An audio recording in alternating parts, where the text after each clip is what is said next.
Apparently, there are no nerfs in Basingse unless your name is Orlea, in which case you are forever BTFO. The developer note from a few days ago, the one that announced the nerfs and the changes for Season 3 stuff, was probably the most discussed topic on the content creator Discord since the game launched. And online on social media platforms, on Reddit, many people were upset about the changes, like all of them. There was no change that was good. People completely ignored even the small buffs because it felt like the carrot and the stick, you know. Like, yeah, we're getting us blasted with a giant stick, but at least there is a tiny carrot in front of you. Or at least that's how I always understood that story. And in the latest developer's note, published yesterday or 2 days ago, depending on your time zone, they essentially reverted most of the changes. The Season 3 save file will not go through any nerfs. Morale changes a little bit. Orlea is still forever BTFO. I have a few issues with this. Uh, I I also agree with some of that, and for the majority, the community of Chaos Zero Nightmare was very upset about the changes, and I would say 95%. And 5% of people were completely missing the issue and were saying, well, the nerfs were warranted because Season 3 stuff is too strong. Which is true, but that's kind of missing the point. The point is never about the nerfs, it's how they impact our game life, so to speak. Regarding the Season 3 changes in particular, the power level, as I mentioned in my previous video when the changes were announced, was insane.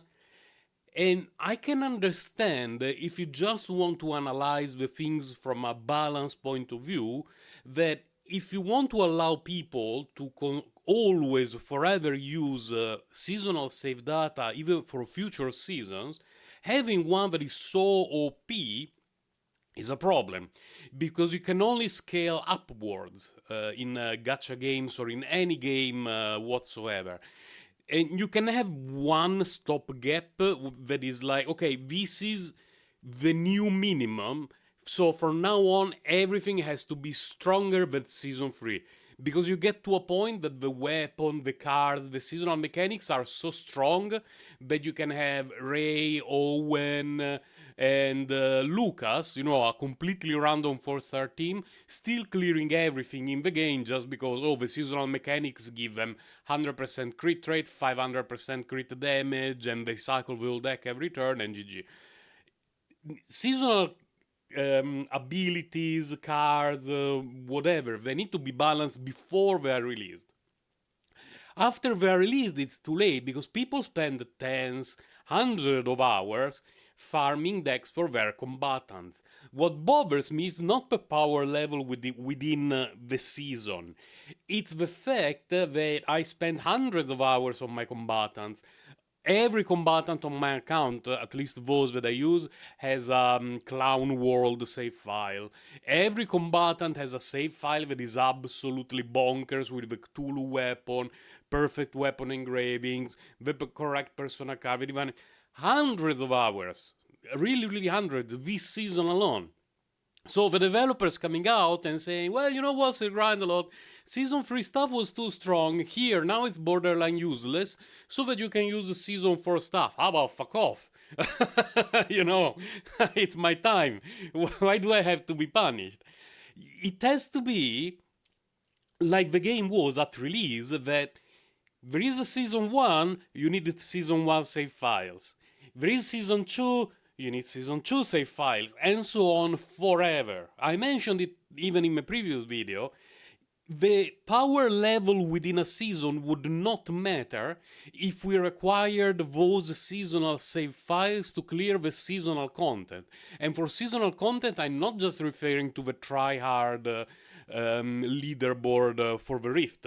I'm talking about the Nebula bosses, I'm talking about the basin, I'm talking about everything related to the new season. Make all of that content only clearable with new save files. You don't want to farm new save files? This is not the game for you.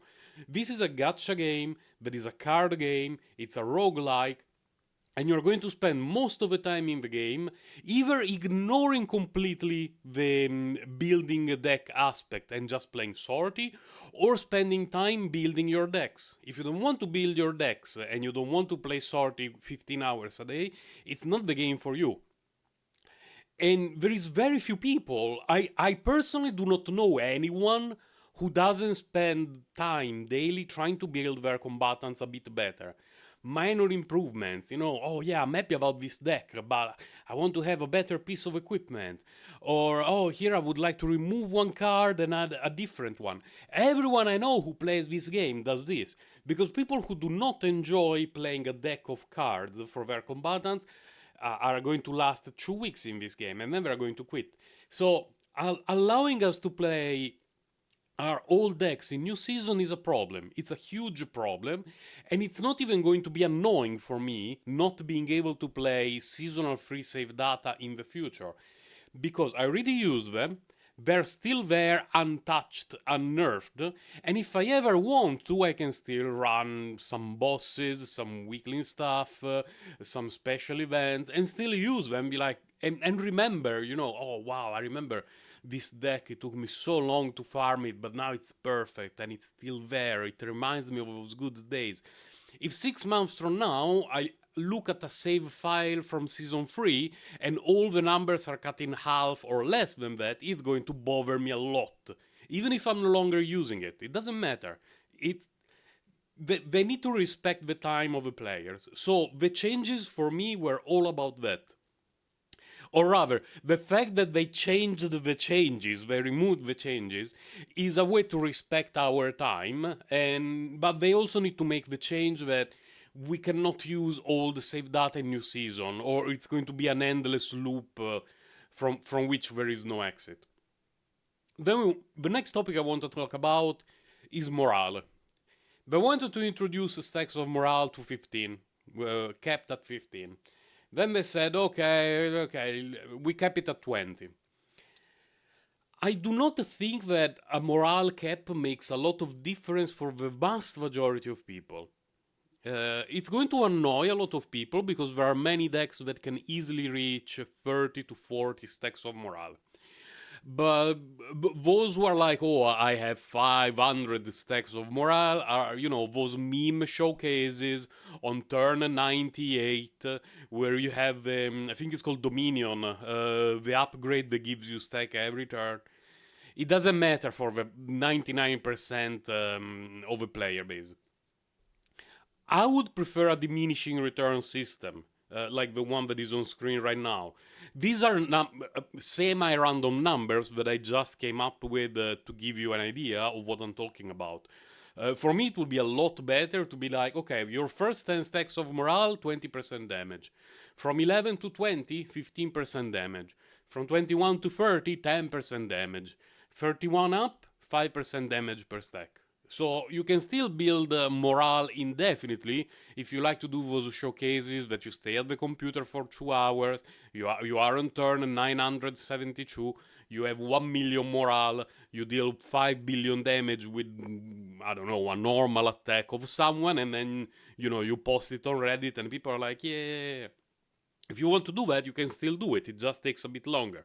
But if it was taking you 1 hour previously, it's going to take 2 hours. It's okay. you're still going to do it so that you can go to farm karma on Reddit. But a hard cap is a little bit annoying because it also introduces the issue of min-maxing. Like, okay, I cannot get more than 20 stacks of morale, so I'm not going to build my decks being able to generate more than 20 stacks of morale. So I will have, I don't know, 20 morale, 2 resolve, 1 fortitude, that kind of stuff. And I would prefer a diminishing return system. That's me personally. I don't think the morale change is going to impact people a lot, especially because I'm expecting content in the future to be kinda geared toward the fact that we will no longer be able to stack morale to 40, 50, 60 with ease within the first few turns. But we shall see. Personally, 20 stacks of morale as a cap, it's... okay, I would have preferred different, but it's okay. The Orlea issue, which is not just an Orlea issue, is that infinite scaling of anything, it can be damage, it can be buffs to damage, it can be damage reduction, is bad. Because people are going to somehow break it unless you spend a lot of time in the development process making sure that there are no ways to break the game from any of those aspects, and but you also handicap yourself in the future because every time that you release new content, new bosses, new combatants, you need to worry about these sort of things.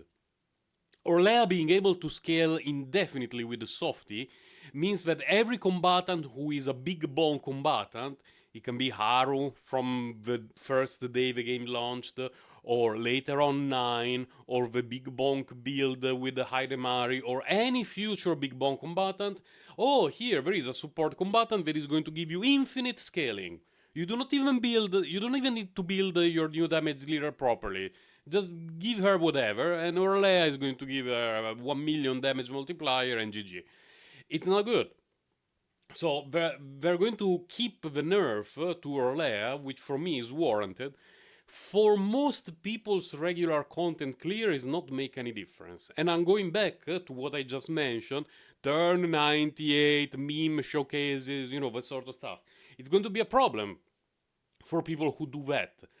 I have never stacked Orlea Softy for more than 2 turns in any actual content on the game before finally having the setup of cards in my hand that I wanted to use. And so it doesn't make any difference for me. I think it will not be making any difference for 99% of the people. There will be 1% of people who will be like, no, my Orlea. I re-rolled my account 28 hours in a row to make sure I would get Orlea, and now she's getting nerfed. And they go to downvote Google Classroom, giving it a bad review and calling some slurs to the developers of Google. But it's a known issue, and it's something that needs to be addressed. And the next issue, which is something that the developers has kinda addressed, but it's not really an address. It's more like the meme of the guy putting a patch in the giant tank of water that is leaking. And it's this. We all know her, we all know Meilin. Meilin, you may be a new player of Chaos Zero Nightmare and you don't know the issue with Meilin. At release, there was no reason whatsoever to pull for damage dealers because Meilin was one-shotting all the content in the game because she had infinite scaling and there was no elasticity. Elasticity is a mechanic that was introduced mostly to bosses, thank god normal enemies do not have it, which is that after receiving a certain amount of hits within the same card played, the damage is greatly reduced. Essentially, you deal full damage for a few hits, and then it becomes nothing. And this has hugely impacted Meilin, because a deck that everyone played with Meilin, Veronica, and a semi-random third combatant, usually a buffer or someone who could draw, would allow Meilin to hit a godzillion times with her, I think it's called Dragon Strike, but I may be off. The card that gets extra hits for every passion card played that turn, and most builds now run 2 of those cards. Because with 1 card you reach the cap almost immediately. With 2 cards you still reach the cap, but at least, you're splitting the output damage on those 2 cards. But still it's a huge nerf compared to how Meilin was in the beginning. The fact that elasticity is there as a patch to make sure that Meilin is not going to outclass every damage dealer forever is another way in which the developers have handicapped themselves. Because what is going to happen in the future is that they may want to release a combatant who does multi-hits, many hits in one single card. A bit like Izuru, who is also being impacted by elasticity. And right now they have released some combatant like Tenebria who bypasses elasticity. because she hits multiple times, but it's using different cards. Like if you have arpeggio, it feels like you're playing different cards, but it's all within the same mechanic. Or then you have Haidemari. She has a lot of extra attacks and extra hits, but they're limited and they're split among different cards. So she's not worried about elasticity. So the issue going forward is every combatant needs to be designed like Haidemari, Tenebria, and others who do multi hits but a limited amount. Or they need to change something, or rather, they need to release monsters, enemies, and bosses that do not have elasticity to promote a new combatant who does multi-hit stuff, and then everyone brings back from the garage Meilin, who is going to one-shot that new combatant. I think what may happen in the future to Meilin is something like Orlea. They remove elasticity from the game altogether, and Meilin Dragon Strike, whatever it's called, is capped to 8, 9, 10 hits. Something like that, with potentially even a change in the multiplier. Just because at the moment they nerfed themselves in terms of character development, character and enemy development. They cannot release enemies that are weak to multi hits. Or Melini is going to take a dump into their soul. And at the same time, they cannot release combatants who rely on multi hits because of elasticity. And if bosses do not have elasticity, Meilin comes back. I do believe eventually Meilin is going to get Verolea treatment. I do believe it's going to happen. A minor nerf, very very likely, in the cap of the hits, in the not even in the multiplier, because if you can stack her hits to I don't know 50, even if you reduce the multiplier by 20%, she's still going to one shot anything that is on screen. It will be something like max 10 hits or something like that. At least that's what I'm expecting to happen, because at the moment you can only do big bonk or extra attacks. Now we're getting damage over time. Hopefully that is going to be a nice change of pace. But multi-hit combatants as an archetype are fun. So having them being unreleasable because of elasticity, and Meilin not allowing you to release bosses that don't have elasticity is such a nerf. Something is going to happen for sure eventually. We're getting some increased rewards. So, it's nice, it's all good, but there was no need. I'm happy that this does not feel like those astroturfed the devs listen, that other games releasing the worst stuff in existence that doesn't even work. People point out, wait, this is garbage, it doesn't even work.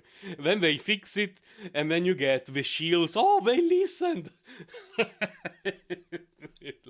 Yeah, they released the broken stuff on purpose so that they could get the devs listened shields out in drops. This is not like that. They made some changes that they thought were going to work, and they clearly didn't. We're getting a free combatant, which is nice. The materials, whatever, temples is nice. I will have to think about which one to get, because I have all the combatants, and most of the manifestigos are a bit garbo for combatants who are not seasonal or tenebria. So I will have to think about it, but it is what it is. Anyway, it's interesting that if you have not been on social media for like a week or even just 5 days, today you would notice this, like, oh, one free combatant, 10 pools, and a bunch of crafting currency because Orlea, a combatant that I do not even have, gets nerfed. Nice. Because basically nothing else changes. Yeah, the morale stacks. But there is some work to do in terms of development and balance in Chaos Zero Nightmare. They have their vision, they have a long-term plan. It looks like sometimes they're also walking in the dark, trying, to touch here and there to see if they can find the correct direction that can lead them to success. But every now and then they put their hands in a toilet that is clogged, and horrible stuff happen, and they need to go back. It's not the first time, unfortunately. I was kind of expecting that, considering their long-lasting experience in Epic 7, I was not expecting issues like this to happen, but we are at this point, I guess. On a personal note, it does not take anything away from my enjoyment of the game. It just bothers me a little bit. So it's like whatever. I would still be playing Chaos Zero Nightmare for hours every day, even when this kind of nonsense happens. But come on, devs, get it together, please. Don't, you cannot make these kind of changes all of a sudden. What do you think about the changes and my suggestions? Like, do you think they're reasonable? Do you think I'm a lunatic? By the way, the two things could happen at the same time. Could be true at the same time. But leave a comment. Let me know. Take care.